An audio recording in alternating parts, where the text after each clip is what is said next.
Coming up next on Passion Struck. The best answer I ever got was service is black and white, hospitality is color. For me, service is the thing that you do, it's the technical act required to get the job done. Hospitality is how you make people feel while you're doing that thing. Service is table stakes, hospitality is everything.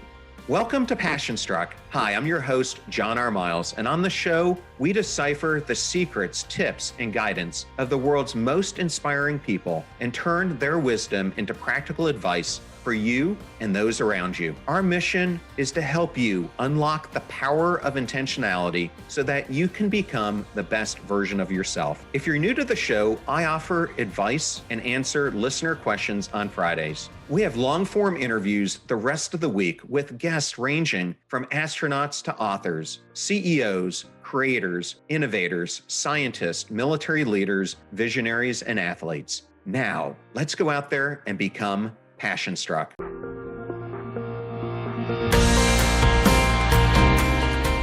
I am absolutely thrilled today to bring on Will Guidara to Passion Struck. Welcome, Will. Thank you so much, man. Excited to be here. Well, today we're going to be discussing your incredible book, which launched last year, Unreasonable Hospitality, and I can't wait to get into this in a few minutes. But I wanted to start us first somewhere else, and that is, I grew up in a humble middle-class family in Pennsylvania with 3 siblings.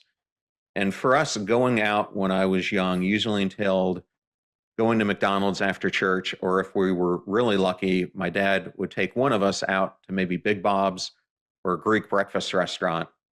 But I remember when I was in middle school, my parents for my birthday took me to my first fancy restaurant. And I remember dressing up in my best Sunday church outfit.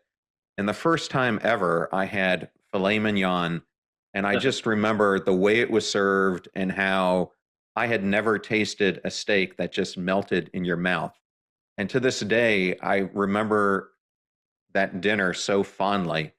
And I understand you had a similar experience when you were young.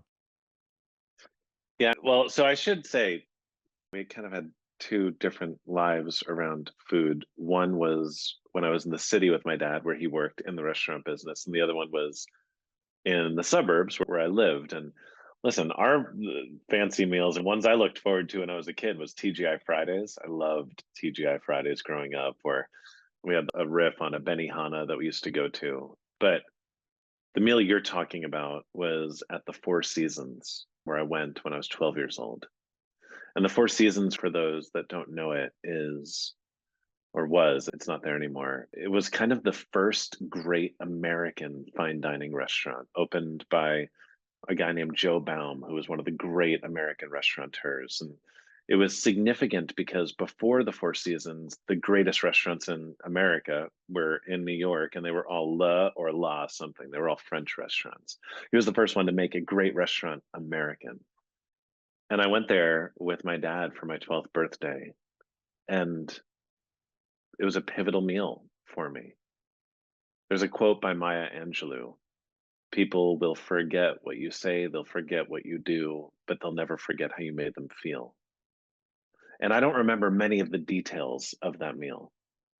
I do remember a few. I remember it was the first time I dropped my napkin on the floor at a restaurant that was so fancy that a server brought me a brand new folded napkin and called me sir. I remember that I was wearing, similarly to you, a navy blue Brooks Brothers blazer with little gold buttons that I insisted my dad buy me because I wanted to look appropriately fancy for the night. But really, what I remember is how that meal made me feel, because for the however many hours we were there, the rest of the world simply faded away. And my dad is, in addition to being my dad, my best friend, my mentor. I've always been in awe of him. I'm very blessed to be so close to him. But for that time, everything else in the world ceased to exist, and all that was left were the 2 of us sitting across the table from one another. I always craved time with him, and that time was unbelievably special. I like to say that a great restaurant that understands the principles in this book is intentional about creating the conditions where people can connect, where if you and I go to dinner at a great restaurant, we are closer at the end of the meal than we were going into it. And that was certainly true of that meal that night. And by the end of it, I was hooked and I wanted to be in the world of fine dining. I often say now, and I felt it then, although I most certainly didn't articulate it this way at the time, that any business that focuses on hospitality has an opportunity to create a little magical world in a world that needs more magic. And I felt that first there and then. And after that, it's the only thing I ever wanted to do. Well, that's an incredible story. I also wanted to acknowledge that I learned on a podcast I listened to that you actually named your daughter after your father. My daughter is named after my father. In my family, and it's always been for the men, every other generation, it goes Francis William, Francis William, Francis William. And my wife and I started having kids late, like I think a lot of people do these days when they're both working. And we weren't sure whether we were going to have another kid. And so my daughter, Frankie, whose proper name is Frances, is named after my dad. Well, it's funny. I was named after my father, who goes by Jack. And I remember when I was in my 30s, I said, Dad, why don't you go by John? You go by Jack. And he goes, no one wants to be called John.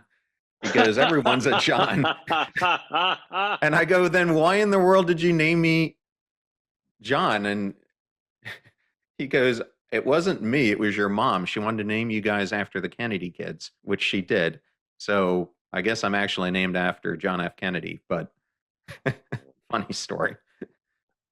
While studying at Cornell, you took a class called Guest Chefs, which I love the name of it. I went to the Naval Academy, so we certainly didn't have a class like that. I guess we could have had one called Guest Admiral or something. Yeah. But you got to experience running a real restaurant during this time. And I love this story because you got to be part of a team who served at that point in time, even today, one of the most famous chefs in the world, Daniel Boulud. And I understand you did something unique for this event. You were given the responsibility as the marketing coordinator, but you kind of took that to the next level. What did you do? Well, yeah. So the guest chefs class at Cornell was just one of the great classes in the sense that it gave everyone who was studying to potentially be in the restaurant business the ability to play restaurant for a night. And the way that the class was structured was over the course of the semester, 3 different chefs were brought up. And for 2 of those chefs, everyone in the class played the role of either someone working in the dining room or someone working in the kitchen. And then for the third chef, you were on the management team. And so for 2 times you worked for the management team, and then for the third, you were the management team. I ended up being on the management team for Daniel Boulud, who is one of the great chefs in the world still today. And I was in charge of marketing. Now, within each one of the semesters, one of the chefs was always the famous one. Daniel Boulud needed zero marketing. As soon as it was announced that he was going to be there, the reservations were fully booked within minutes. And so in my role, I needed to do something. I just felt the need to make something of the experience. And so I chose to focus my role on marketing the school to Danielle and his team. That if I didn't need to market the dinner to potential customers, I would just entertain them and make sure that they had an amazing experience such that they would encourage others to come and participate in the program going forward. And it was amazing. It was amazing when his advanced team, his sous chefs, came up a day or 2 before he did. And I picked him up at the airport. I found the girl in my class who had the wealthiest parents and by definition the nicest car, borrowed her car, picked them up, took them out to what I thought was the restaurant, which was going to be the greatest expression of our little town in upstate New York, which served these burgers on French bread, the Pines. That's kind of a famous place in Ithaca. And we just had an awesome time to the point that when Danielle got there a couple days later, the sous chefs were like, Danielle, you got to meet this guy. He's awesome. I think one of the best ways to show love for someone is to show love for the people they care about. And so Danielle and I had a good relationship right from the beginning because he knew that I took care of his team.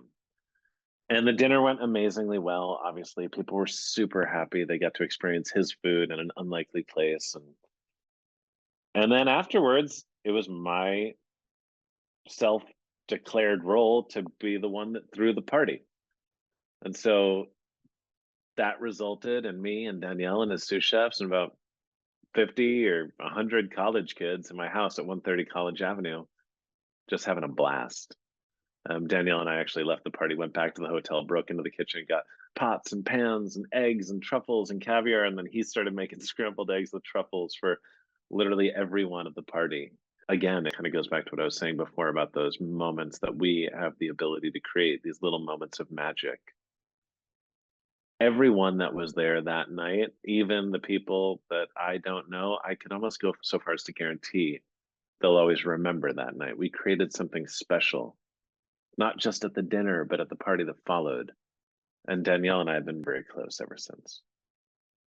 Yeah, what an awesome story that is.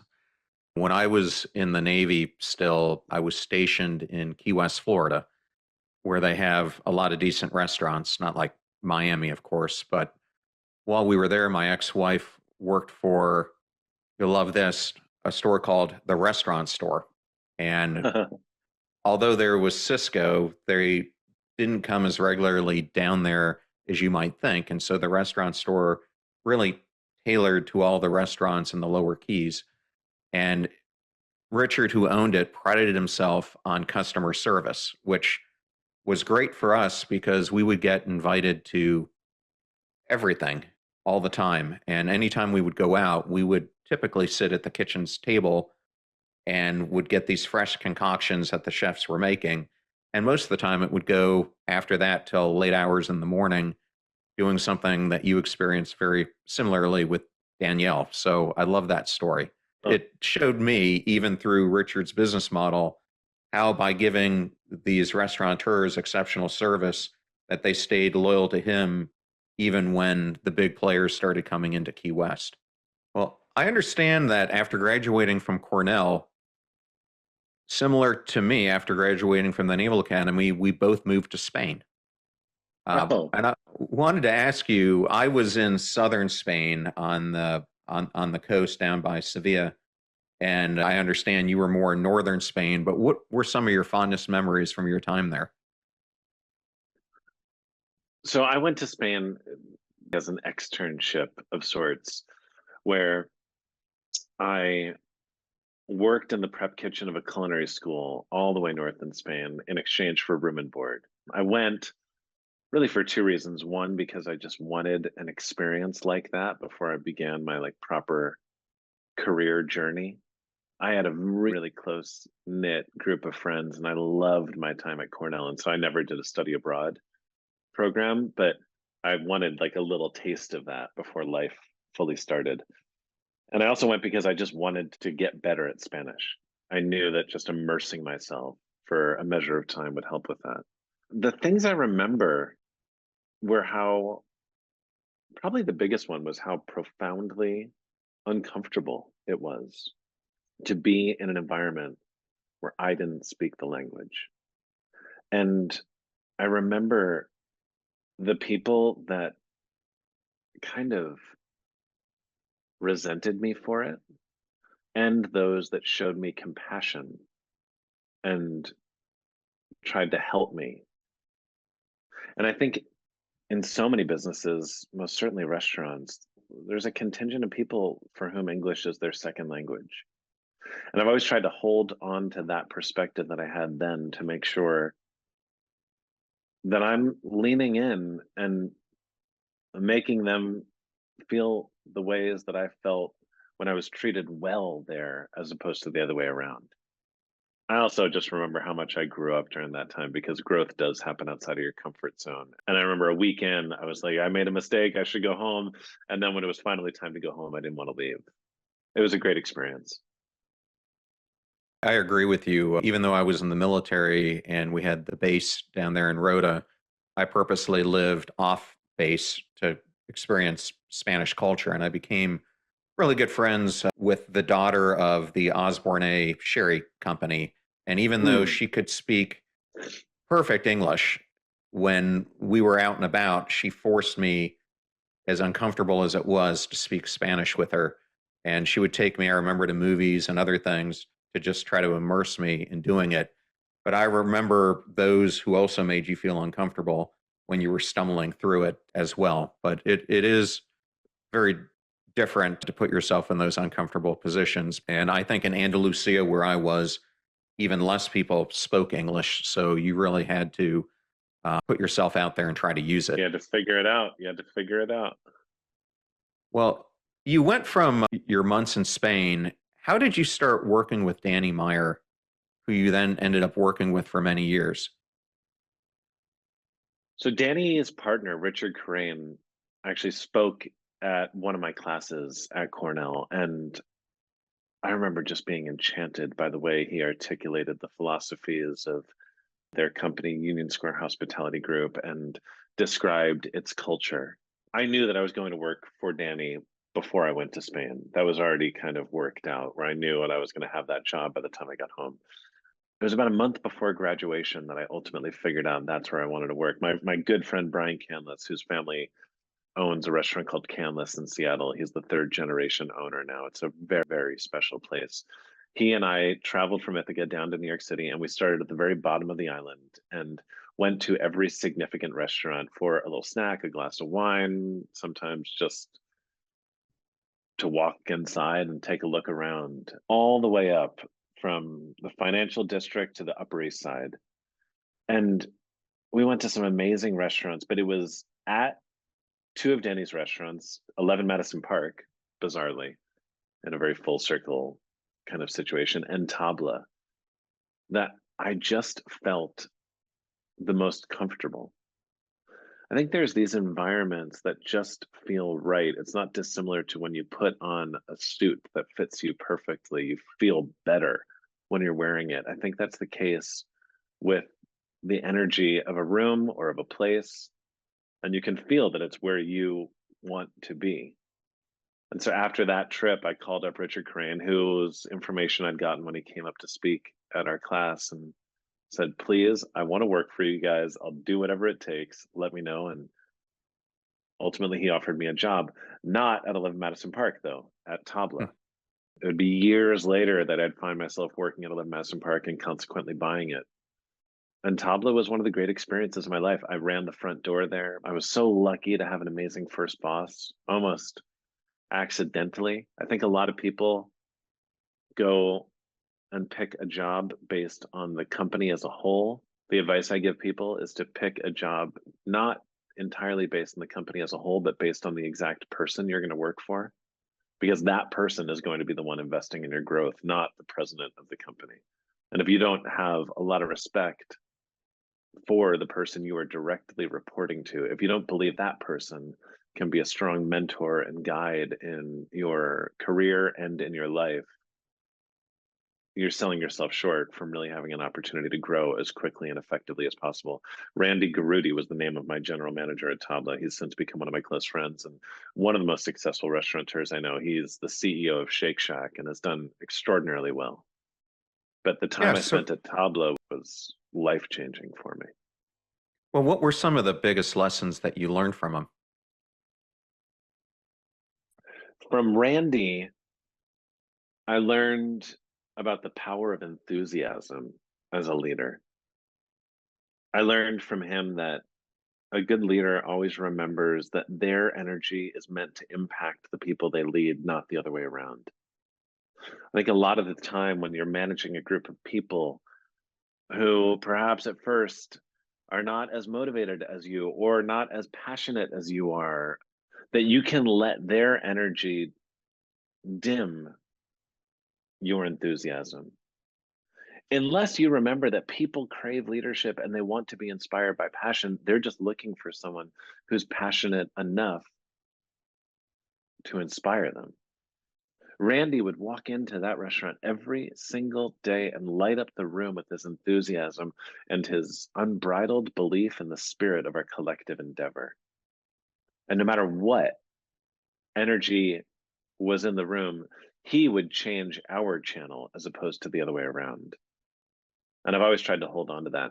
I think there's a lot of times, especially when you're leading a team meeting, where you look at the facial expressions of the people you're communicating to, and if you don't feel like they're as excited about the message you're delivering as you are, you start to lower your passion. When actually just sticking with your enthusiasm is the best way to convince them to come along with you for the ride. Yeah, I love that story. It reminds me of one of my favorite bosses I worked for, Jay Skabinski. And Jay made you feel when you were around him like you were the only thing that mattered in the whole universe. And he would always just be coaching you on how you could be a better person overall, a better father, a better partner, a better leader. And it was just that nurturing is what I remember from him that carried forward for me, and how from that point forward, I would try to treat the employees around me. So I love Mm. that story about enthusiasm.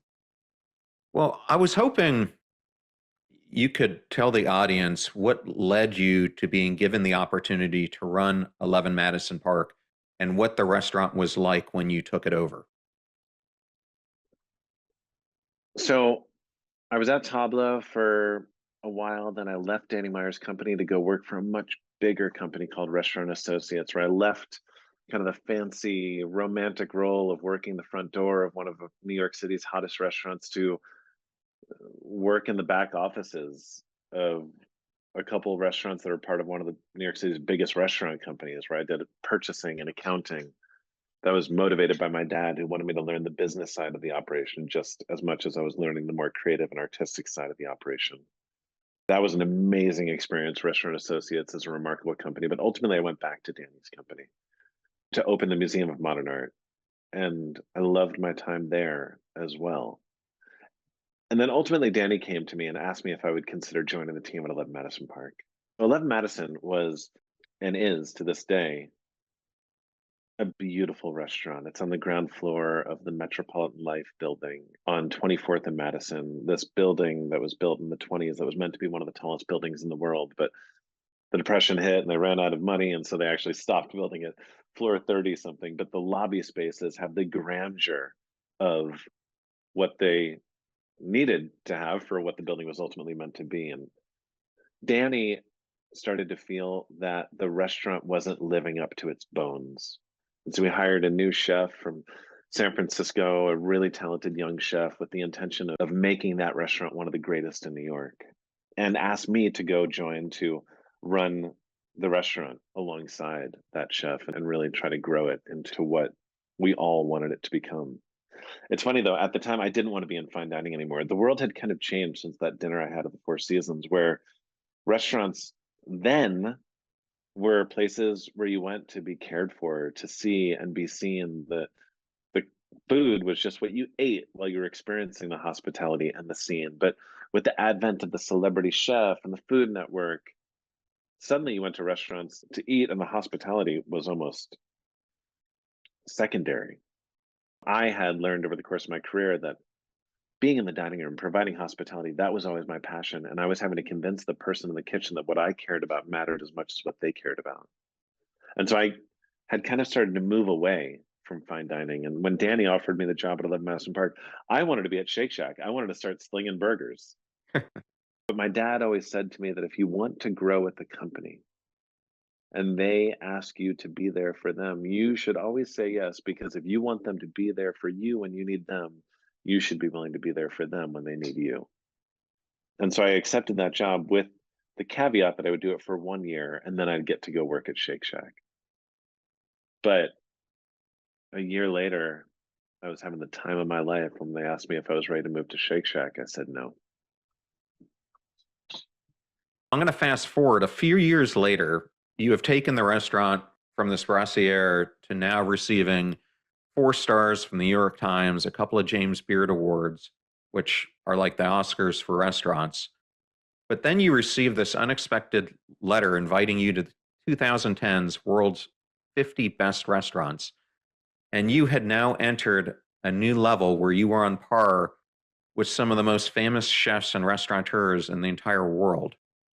But You write in the book that when you got to this event, that you felt like a freshman for the first time in high school, trying to figure out your place at the table. What was that experience like? Yeah, so we got this letter saying we'd been added to the list of the 50 best restaurants in the world, which was a big deal. We'd been wanting that, and we just weren't sure when it was going to happen for us. And I was so excited when I got that letter, and we packed our bags and flew to London for the ceremony. And so this is how it works. When you go to that ceremony, it's a lot like the Oscars. You get dressed up in a tuxedo, you go to this beautiful cathedral like place for the awards ceremony. But it's different from the Oscars in the sense that if you're nominated for an Oscar, when they get to your category, you just want them to call your name. At the 50 best, if you're there in the room, you know you're one of the 50 best restaurants in the world. You just don't know where on the list you fall until they count down. They start at 50, they go down to 1. And so there, you don't want them to call your name for as long as humanly possible. And when we got there, we had assigned seating, and I like to gamify everything in life. And so I looked at where we were sitting with our assigned seats relative to where the other restaurants that had been famously in the top 10 for the last few years were sitting, and tried to guess based on our proximity to them where we're going to fall on the list. And I think I guessed number 35, and my partner guessed like number 25 or something like that. And I'm sure there was some amount of like bravado and welcomes and all of that before they started counting down, but all I really remember was the big debonair British MC saying, to kick it off at number 50, a new restaurant from New York City, 11 Madison Park. I was like, gosh darn it.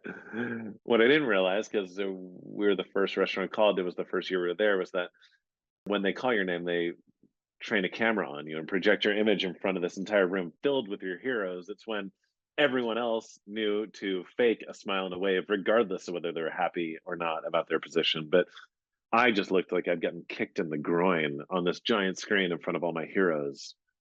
It was just the worst.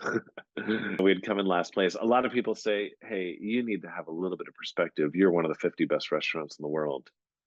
But I always answer that question in two ways. One, have you seen The Last Dance with Michael Jordan? Yes. You know that scene or that part of the documentary where it talks about how if someone accidentally bumped into Jordan in a game, he would like convince himself that they'd done it on purpose, that he'd have something to get fired up about. I believe in that. I think that you need to have things to fuel you to push harder and do better, and sometimes you just need to fabricate those things. And that actually wasn't the case then. I genuinely was upset because whether or not we were one of the 50 best in the world, in that room we had come in dead last. And we did what anyone would do in a moment of profound disappointment, what any mature person would. We left the party early, went back to the hotel and started drinking. Went through the stages of grief, we were angry for a bit, but ultimately got to acceptance. Because here's the thing, we were a great restaurant. We had unbelievably delicious food. Our service was as close to technically perfect as possible. Our dining room was one of the most beautiful out there. But we hadn't really done anything that significant. Here's the thing with that list. It's patently absurd to say that one restaurant is the best restaurant in the entire world. It's too subjective to do that. But what the list does celebrate is the restaurant that's having the greatest impact on the world of restaurants at any given time. And as good as we were, as excellent as we had become, we had not yet made an impact. And I started thinking about the other restaurants that had topped that list before us, whether it was a restaurant in Spain called El Bulli, whose chef, Ferran Adria, had pioneered molecular gastronomy and really moved the craft of cooking forward in doing so. Or a restaurant in Copenhagen called Noma, whose chef, Rene Redzepi, had really moved the conversation forward as well by pioneering like local ingredients and foraging for those ingredients and creating a meal that almost wouldn't make sense to experience anywhere in the world but there. These chefs had been unreasonable in pursuit of product and relentless in pursuit of what needed to change. They were willing to do whatever it took in pursuit of the plating, the technique, the ingredients, the presentation. We hadn't done anything unreasonable. My dad gave me this paperweight. It says, what would you attempt to do if you knew you could not fail? He would always tell me to answer that question honestly, and whatever the answer was, to try to do that, reminding me that far too many people will not. For fear that they say their most audacious goal out loud and fail to achieve it, they'll let themselves and those around them down. But he'd always go on to say that if you don't have the confidence and conviction to say your biggest goal out loud, it's very unlikely you'll ever achieve it. And so that night, I wrote on a cocktail napkin, "We will be number one in the world." But a goal without a strategy is nothing more than a pipe dream. I needed to identify what our impact was going to be. If those chefs made their restaurants number one by focusing on product and what needed to change, I decided that our impact would be made by focusing on people and the one thing that would never change, which is the human desire to feel seen, to feel cared for, to feel a sense of belonging, and to feel welcome. On that napkin underneath, "We will be number one in the world," I wrote two words: unreasonable and hospitality. Well, I love that you went there because most people think of hospitality as something that they do.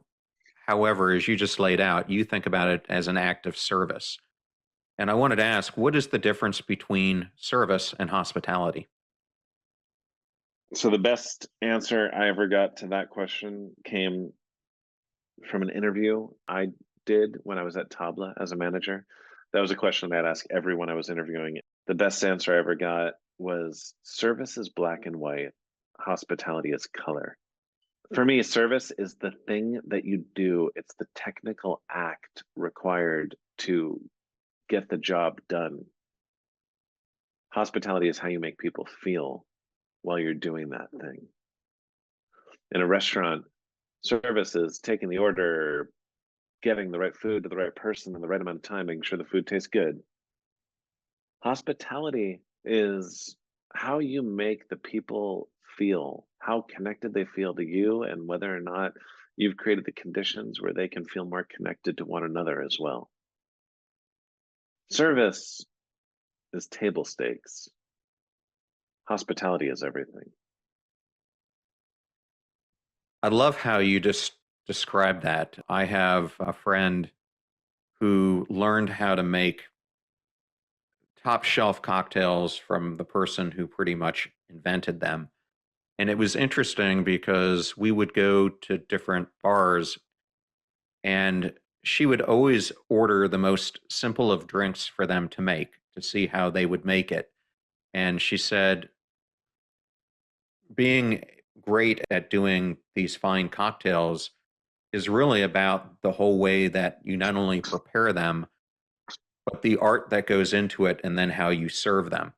And she took me through a couple of these different examples, and then I had her make a drink. And she had worked in a couple Michelin threes and a Michelin two when she was in New York. And the way she did it was truly an art form versus the way that you see most bartenders to produce drinks like that. The craft of cocktails is a beautiful craft, especially when people have the discipline to like do it appropriately. And there is such an art to craft cocktails. And she would always point out just how they were messing up the simplest of drinks by putting in maybe too much simple syrup or too much of this or that. And it really gets down to being intentional about how you're making it, which can get monotonous because of how many you're making, but it's Yes. being consistent in that service. I'm going to go to another thing that you talk about in the book, and this has to deal with a bottle of cognac. But I know when you go to a restaurant like 11 Madison Park, sometimes after this experience, which can go on for 2, 3 hours, it becomes into a pretty expensive outing. And oftentimes when the check arrives, it can be a shock to the person who's receiving it. And other times you probably feel like you're getting rushed out the door of restaurants like that. But how did you turn this potential problem or situation into one where you gave more, not less?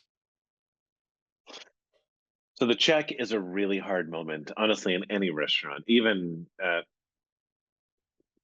Bob's. Big Boy, right? That's the name of the restaurant you went to when you were a kid, Yeah. Bob's Big Boy. And it's challenging because anyone, whether they realize it or not, becomes supremely impatient the moment they ask for the check. I do as well. The moment someone's ready to leave, they are ready to leave. And The reality is most people are all asking for the check at the same time when the restaurant is really busy just trying to serve the tables that are still eating. It's hard to get the check to a table quickly enough that people don't get impatient. And yet at the same time, you can't drop a check on a table before they've asked for it. Otherwise, they'll feel like you're trying to rush them out. And this is just a nagging problem that restaurants face. And we thought about that for a long time as we were pursuing what did unreasonable hospitality mean, and then ultimately came up with a solution rooted in giving more, not less, which was this. When we knew the table was completely done, but had not yet asked for the check, we would walk over with a bottle of cognac and a glass for each person that was sitting there. We'd put the glasses in front of each guest. We'd pour a little bit of cognac into each of their glasses and then put the bottle down on the table. And we'd say, this is with our compliments. I'm going to leave the bottle here. Help yourself to as much as you'd like. And when you're ready, the check is right over here. And what we'd done is a few things. We'd given them the check. So now it's there. They didn't have to ask for it anymore. But there was no way they could ever feel rushed out. They'd just been given an entire bottle of free booze. And if anyone looked at the check and wasn't necessarily thrilled about how much money the meal cost, at least that could be balanced by the fact that we had ended it with that one final grace note of extreme generosity. It was a beautiful solution that required looking at an element in the experience that no one had ever really shown intention or creativity towards, and a beautiful solution that came from looking at a nagging problem and solving it not through cutting back, but through being generous. Yeah, I love that story because that is a moment I've faced many times when you're at this dinner and all of a sudden you get this huge check, and most of the time you're feeling like you're being rushed out on top of it. So that was a great solution. One of the areas in the book that I love that you cover is you say that we're on a seismic shift that has taken place where we've migrated from a manufacturing economy to a service economy, but you go as far to say that we're on the precipice of becoming a hospitality economy.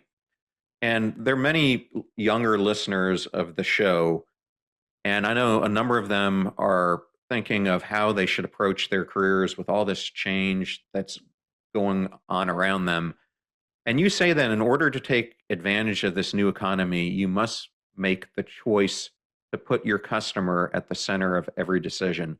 And I wanted to ask, because I think this is an important lesson to learn, is how does intentionality and creativity play a role in the pursuit of unreasonable hospitality? Well, so I do believe we're on the verge of becoming a hospitality economy. First of all, we are definitively, and this is not an opinion, this is a fact, a service economy. More than three-quarters of our GDP is driven by service industries now. The reason I say we're on the precipice of becoming a hospitality economy is when you look at the digital transformation that has occurred, when you look at everything that's going on with AI right now, a lot of jobs are about to be replaced by AI, whether that's in 2 years, 5 years, 15 years. It's just a matter of time. And I believe that the best way to differentiate a company or your own individual skill set, the best way to make sure that you are irreplaceable for as long as humanly possible is to bring that uniquely human touch. Because I also believe it's going to be a very long time before any artificial intelligence can make you feel a genuine sense of connection to it. And so the jobs that remain will be the ones that bring that pure, genuine humanness. How does intentionality play into it? Well, if I were to describe the entire book in one line, unreasonable hospitality is about being intentional in pursuit of relationships with the people you work with as well as those that you serve. It's about bringing just as much creativity and intention to the way that you pursue people as most companies already do in the way they pursue products. It's about showing a willingness to do whatever it takes, to be relentless, to be unreasonable in pursuit of taking those ordinary transactions and turning them into extraordinary experiences, about giving people the kind of memories that will last a lifetime. Because the reality is, as the generations continue to shift, people don't really collect things anymore, they collect experiences. And we all have this beautiful opportunity to give people, through pursuing them with intention, the kind of memories that help them relive those experiences over and over again, such that they become experiences worth collecting. I absolutely love that answer. I'm going to have to turn that Thank into a short video from this episode. Well, I can't end this episode without talking about host leadership, but I wanted to go into it like this. And if you're a regular listener, you've heard me told this story before, but I got hired by Lowe's to be the VP of operations, and I took the job. And I remember after about a week and a half, the head of HR comes to me and she has the employee engagement survey results. And she says, "You have just inherited the second worst performing organization in the entire company." And this is a company that has 350,000 people, 1,800 stores. And I'm just like, what in the hell have I just walked into? But what I realized, I would go out and talk to the customers of the group, and they said, "Your group is the worst performing. They don't care about us. They don't give a crap about what they're doing." And then I started to interview every single employee. I remember we had a 24/7 hour call center and watch operation. And so I'd go in at 2 o'clock in the morning just to talk to people. And what I realized is that they had no idea how their job connected to the customer. But more importantly, no one was obsessing over them to make them feel important. And if you're a leader, which most of the listeners of this podcast are, it's important for people to realize that if you want those whom we work with to obsess over our customers or the end recipients of the product that we're making, we have to obsess over the people who are making those customers feel that way. And that's a long story into why is hospitality a leadership skill? Well, hospitality is a team sport. That's my favorite Danny Meyer quote. It doesn't matter how hospitable you are, if you don't have the capacity to inspire your team to be just as hospitable, it's almost irrelevant. I also think hospitality is a leadership skill because, well, now more than ever, listen, with the hybrid workplaces or the fully remote workplaces, like people are not organically connecting with one another nearly as much as they once did. It was for a long time that the people that worked for you would connect with one another organically around the water cooler or at the bar after work, at happy hour. And by the way, there's data to show that people are much less likely to leave a job if they have close friends at that job. A leader now needs to create the conditions, to create space, to show intention where they're hosting their team such that the team ceases to be a collection of individuals and actually comes together as a trusting team. Because only then can you unlock the collective creativity and capacity of that team. A leader needs to create the same conditions for connection that a great restaurant does. I believe there's a sacredness to the table, that the table is one of the last remaining places where people are inclined to put their cell phones away and lean in and engage. A great leader now needs to recreate the magic of a table that you find in a restaurant in their conference rooms, whether those are in person conference rooms or virtual.